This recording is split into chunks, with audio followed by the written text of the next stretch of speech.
Vamos lá, jovens. O segundo episódio em homenagem a Game of Thrones. Vamos lá. Agora eu saio aqui e a gente vai conversar. Mais algumas questões que a gente viu no Enem 2018 e que ele articula não só o conhecimento sociológico, mas com a geografia, às vezes com a história e com outras coisas mais. Texto 1 fala o seguinte: as fronteiras ao mesmo tempo que se separam, unem e se articulam. Eu vou para os pontos mais interessantes aqui, que vai servir para a gente destacar a resposta.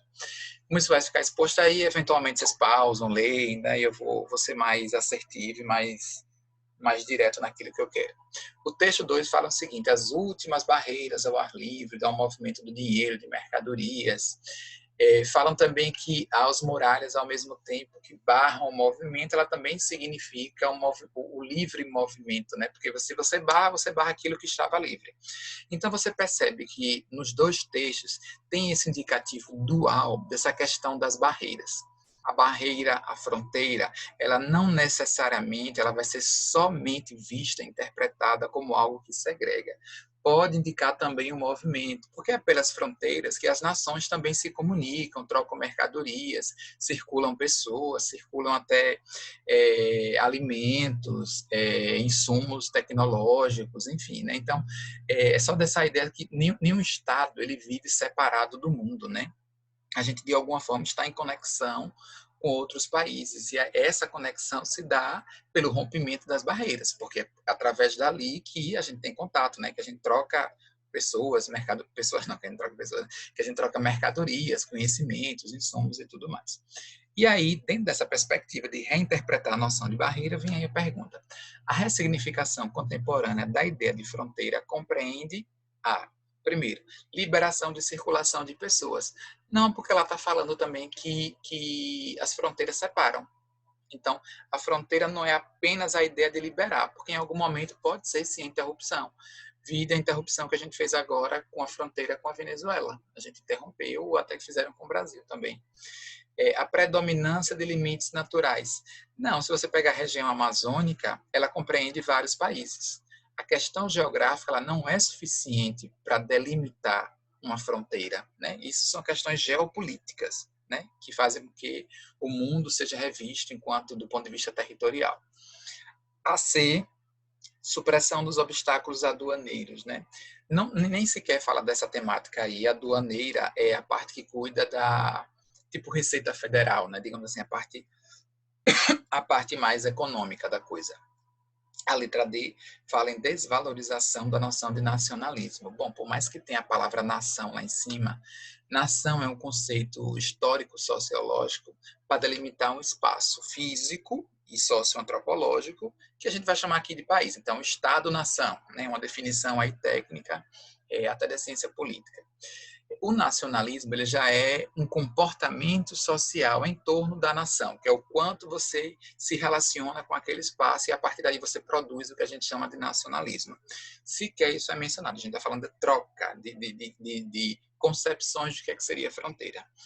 A letra E, vamos ver se é essa aqui, vou passar com a resposta. A letra E é que vai falar da seletividade dos mecanismos segregadores. Ou seja, essa fronteira ela não só une e não só separa, ela faz as duas coisas. Então, isso é seletivo. É a gente que vai definir, de acordo com os interesses nacionais, de acordo com os interesses momentâneos, aquilo que passa e aquilo que não passa. Mas é esse processo de ressignificação, né, das fronteiras e que a gente não pensa mais a fronteira não só como união, mas nem só como segregação. Ela é algo dinâmico que vai ser seletivo a depender do que vai ser trocado ou não, do interesse lá em questão. Vamos para a próxima questão. Nessa questão aqui, menciona um congresso de geografia e fala de para que seria a geografia. E aí, apesar dessa questão ser de geografia, ela tem uma relação direta com a sociologia, porque ela retrata uma percepção de mundo. E aí foi dita lá essa frase: cavalheiros, a providência nos ditou a obrigação de conhecer e conquistar a terra. Eu separei aqui essa frase, essa expressão conhecer e conquistar, porque ela é chave para a gente responder.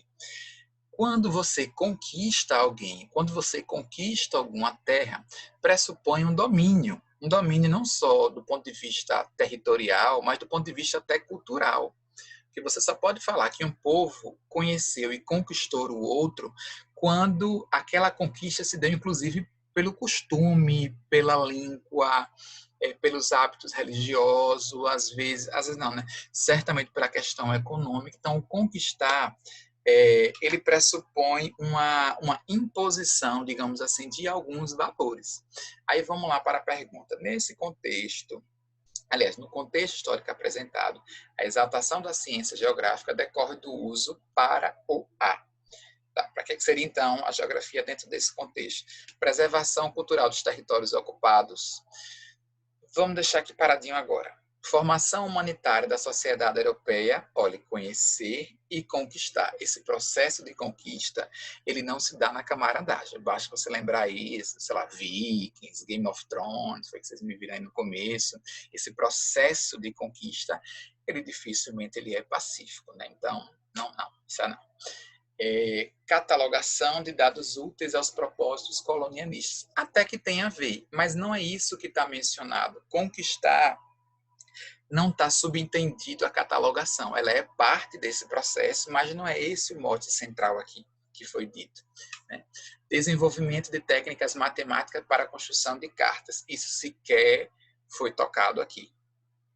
Consolidação do conhecimento topográfico como campo acadêmico. A mesma coisa. Isso até fez parte de um período da ideia de colonização, de conhecer o outro, mas não é esse ponto que está sendo tratado aqui.